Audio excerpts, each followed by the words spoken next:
وہ تازہ گلاب دیتے ہیں، عہد پیری کو وہ پھر سے شباب دیتے ہیں، غم نہ کر خدا کی قسم وہ اب بھی تیرے سلام کا یوں ہی جواب دیتے ہیں۔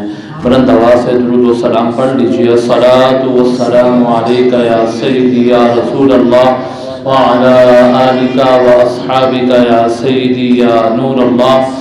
الصلاۃ والسلام علیک یا سیدی یا حبیب اللہ وعلی آلک واصحابک یا سیدی یا نور اللہ۔ صدائیں درودوں کی آتی رہیں گی، جنہیں سن کر دل شاد ہوتا رہے گا۔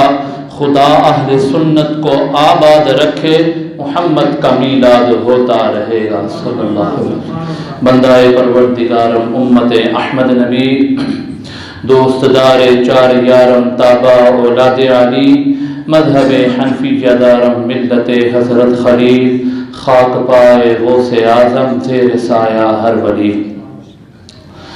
میں نے جو قرآن مجید کی آیت پاک پڑھی اس کا ترجمہ ہے کہ ان اللہ و ملائکتہ، بے شک اللہ اور اس کے فرشتے نبی کریم صلی اللہ علیہ وآلہ وسلم پر درود بھیجتے ہیں۔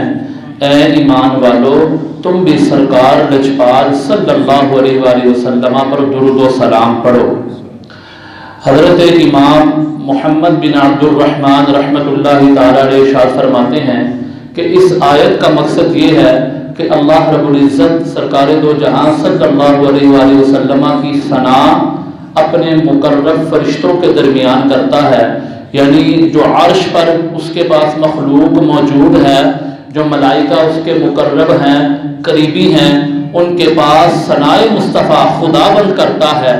اور جب وہ ثنائے مصطفیٰ کرتا ہے تو فرشتے بھی اللہ رب العزت کی ثنا پر ثنائے مصطفیٰ کرتے ہیں۔